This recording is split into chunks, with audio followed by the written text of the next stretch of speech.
I wasn't officially diagnosed with religious scrupulosity until December, but there was like, I kind of was like almost self-diagnosed at the time. I kind of realized I had something. Like during the season, we had a player who was on the practice squad who also had religious scrupulosity too, and he was like talking to me. He's like, because I had some stuff going on with my body at the time. He was asking if he could pray for me about my body, like healing. And I was like, man, you need to pray for me with my mind and stuff like that. I got some stuff going on. So I started talking to him about some of the things that were just like floating through my mind. And he told me about the same stuff. And like, he was like, yeah, like I've had the same thing, and told me he had religious scrupulosity, which was, you know, it's kind of one of those things where it just kind of gave me like some relief just knowing someone else had it, because for the longest time, like I thought I was going crazy. And, you know, it still feels like you're going crazy, but like, it's kind of nice to know that I wasn't alone at the moment. But yeah, like, and that was in the middle of the year, but yeah, during March through that entire time, like it was just kind of like constant guilt, you know, just kind of like the impending doom feeling, constantly reviewing things in my head. Like that's the one thing that was going on with my OCD was it's nothing you can see on the outside. Everything's going on inside my mind. It was just a constant like rumination, going down different rabbit holes. And you know, it started off just like the perfectionism, and then it evolved into different ways I could be separated from God, like, and there's some crazy themes. And you know, I'll latch on to certain pieces of the Bible, certain scriptures, like talking about like blasphemy of the Holy Spirit. So I'm like, oh, like if I say, like if I think something bad about God, then, you know, I'm going to hell. Selling my soul to the devil type stuff, like that was a prominent theme. It's basically like I have an alter ego. I basically call it my OCD God, because there's the actual, real, true living God. Right. And then there's my OCD God. And the OCD God is this condemning, you know, basically it's like this, every wrong move you make, like it's like smacking like the ruler against its hand, like, you know, another bad move like that and you're out of here.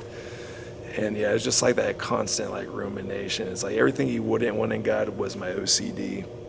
And that felt very real to me. Like I could know the truth, but inside, like I could tell you everything I was thinking was crazy.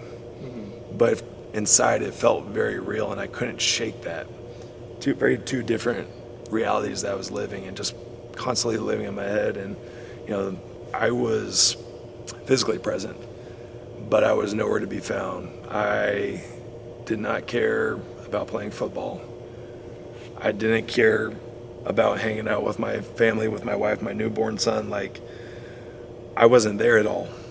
And it obviously got to the point where it was so bad, like I was a month away from putting a bullet through my brains. Like it was that bad. And it's all like a complete different narrative was going on in my head, and I couldn't get out of that narrative.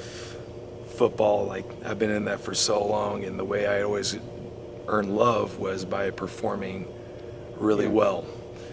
And when I didn't perform well, I was punished. You know, I wasn't loved. So it's like there wasn't such thing as grace and unconditional love. Everything was always conditional. And so that flowed into my work, home life, into faith. And there was only one person that was ever perfect, and that was Jesus. And when you're trying to live up to that standard, actually try to live that out, it'll drive you nuts. And basically my mind was telling me I have to live that out. And basically I thought, like, if I had any type of these thoughts go through my head, like, you know, because it sounds like there's another voice saying these things. And, you know, people will say, oh, like it's the devil talking to you. But I mean, the OCD pretty much is that for me. Just like saying these things, like, and convincing me, like, because it plays out every scenario. It's like, maybe I do like doing these evil things. Maybe I do like dark things, like, and then it feels very real, because then, you know, the thoughts come in, and then the feelings start coming in, and it starts mixing, and it confuses you. And then you just get so frustrated, because I'll be doing compulsions all the time, and you can't see them. But I mean, they got a little bit noticeable, because I'd be like saying things kind of mumbling under my breath, but like I'd be in compulsive prayers, like, and it's not like a prayer out of love, it's a prayer out of compulsion. It's just like saying the same things over and over and over again. And whenever I did that, it just gave all those thoughts, it basically told my brain that those thoughts were important, and it kept giving relevance to them. So the more I got into those compulsions, the worse it got, the more those thoughts came, the more they branched out into different types of ways. Like it just got to be very overwhelming, and just couldn't get my head above water. And yeah, I mean, we tried a lot during the season. Like I finally got into therapy in the middle of the season. That helped very temporarily, like maybe an hour after the session I felt well, but then I'd be right back into it. I got put on pharmaceuticals in the middle of the season, and obviously like I had to take a leave of absence during the season, and I had to go to a mental health facility for 48 days. And 48 days is a long time, and I was marginally better after that, but still just head was underwater, just trying to get breath. And when people talk about living in like a dark cloud, like I understand what that was like. Like there's joy going around all around you, but you can't even for a second get out of your own way, get out of your head. Like you're literally in that place where you cannot escape. And it's literally my own personal hell that I was living in for basically a year. And with the OCD, like I go to people for reassurance, like going back to compulsions, going back to reassurance, like I'd always ask her and she'd tell me the same things over and over.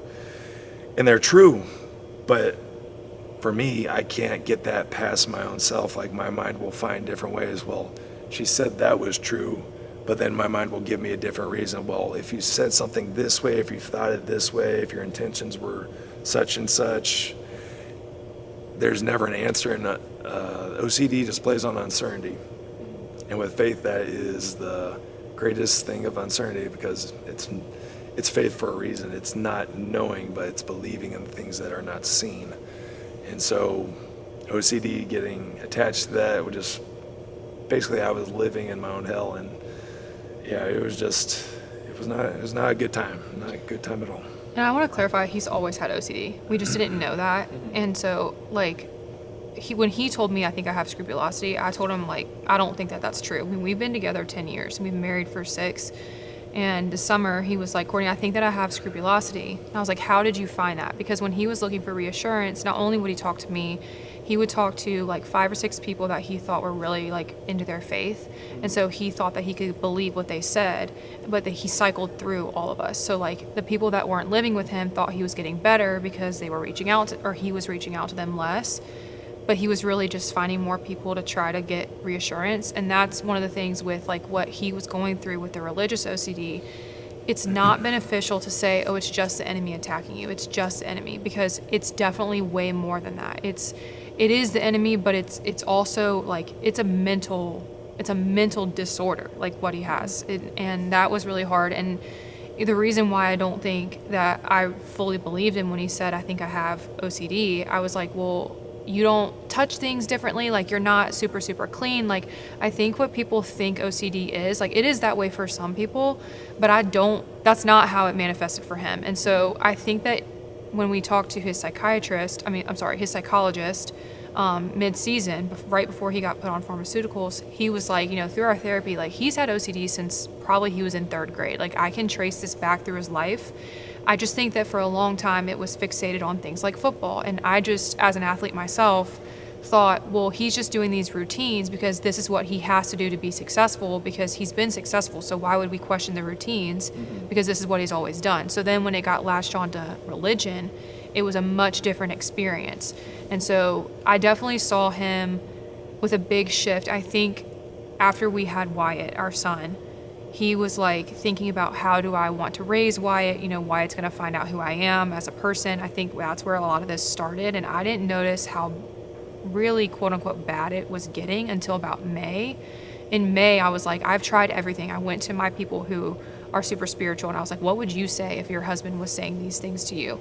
And I mean, it was like every single thing they said, I'm like, I've done that. I've said that. I've pointed to scripture. I've told him, like, there's only one person who's ever walked the earth that's been perfect. Like, I don't understand why you think that you're him. And I also don't understand why you would think that Jesus came and died for every single person on this earth except for you. Like, why are you the one person that he's like, oh, well, I'm going to go on the cross, but not for Braden Smith? Like, I don't understand. So that's when I really started to be like, there's something more intense going on here.